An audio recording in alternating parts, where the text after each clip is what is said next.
She is Trump 2020 campaign senior advisor. Lara, good to have you here. I know you don't like polls, but when you look at them now, because they're at least one guide of some of what's going on out there, tight race between Trump and Biden and Trump and Warren. In fact, President Trump is ahead by 1% in only two polls, the Fox poll and the CNN poll.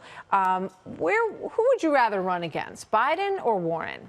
I mean, I've always said, Martha, I don't think it matters who this president runs against, because people in this country are focused on how much better their life is, I think, under this president versus the socialist ideas that many of these candidates are proposing on the left. But either one of them, we're very happy to run against. I think the president has been pretty clear. He'd be happy to run against Joe Biden. But if it happens to be Elizabeth Warren, then we feel very comfortable there, too. So David Axelrod, who I have, we've talked about this a lot on this show. He's been very reticent when it comes to Joe Biden, very cautious about, supporting him. President Obama has not come out and supported him, but he seems to be a fan of Elizabeth Warren. He says that she has a super organization. Her campaign is hot. He says it could cool off at any time. When you look at the way that the rest of the Democrat Party is sort of looking at her, do you feel like they're sort of honing in on her right now as the potential perhaps winner? Perhaps that's the way it's going to go. I mean, we have so far to go until then. Obviously, we have anything can happen. More debates to come. We know how treacherous campaign seasons can be, especially these primaries. But it would be interesting to see her as the #1 target and see how everybody goes after her, because up until now, it really has been Joe Biden. He really hasn't done himself any favors. Yeah. I want to show you this exchange with my next guest, who is John Delaney, who's one of the Democrat candidates. And it's reflective of something that a lot of reporters have been pushing in terms of the narrative of white supremacy. Watch this exchange. He supports them. Well, that's what I'm basically saying. So say it. Let's stop with the semantics. I'm not saying semantics. I'm being very direct about it. I said it. No, you didn't. Say he's a white supremacist. He supports white supremacy. Is he a white supremacist? So what else can you conclude? What do you think about that? Wow. Well, it's really sad to see that this is where we've come in our country.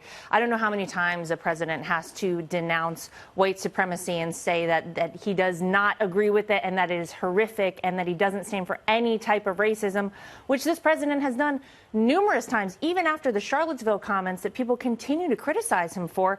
Right after, the media always cuts the clip out where he says, I denounce white supremacy and neo-Nazis. But you never hear that. Of course, this president does not support white supremacy. That is a ridiculous talking point. Does he need to? I hear you. We have reported that he has said that many times for whatever reason. I mean, for a number of reasons. One, because politically, Democrats think it's advantageous to keep stoking that fire. And the other is that, perhaps for some people, he hasn't, sort of articulated it in a way that really hits home and sort of clears the air of it in a really decisive way. I mean, otherwise, I don't think it would still be floating around out there so strongly. It continues to be pushed by the left, because when you talk about what this president has been able to do in 2.5 years in this country, Martha, it is so hard to fight against it. When you have the best economy that we've seen in decades, almost ever in this country, when things are working for people, people are back to work, they feel better about our future, they know they have someone looking out for them on our southern border, as opposed to all the Democrats who want open borders. That is very hard for them to fight against. So what do? You call someone a racist, you call someone a white supremacist, or say they support white supremacy. I want to sneak in one more question here. The Dayton killer, it was determined today, the police came out and talked about it, shot 26 people in 32 seconds with an assault rifle. There's indications that the president wants to do something on guns.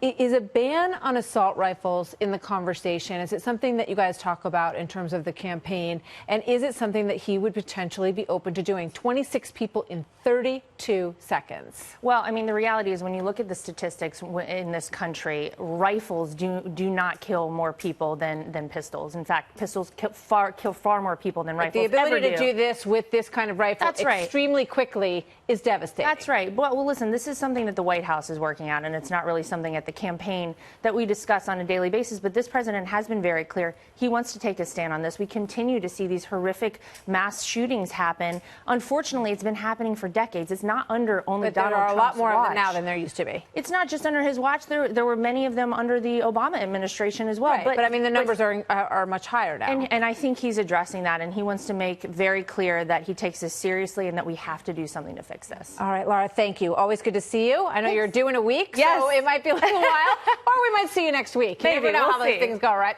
Thank All the you. best to you. Thank you for being here tonight, Lara Trump.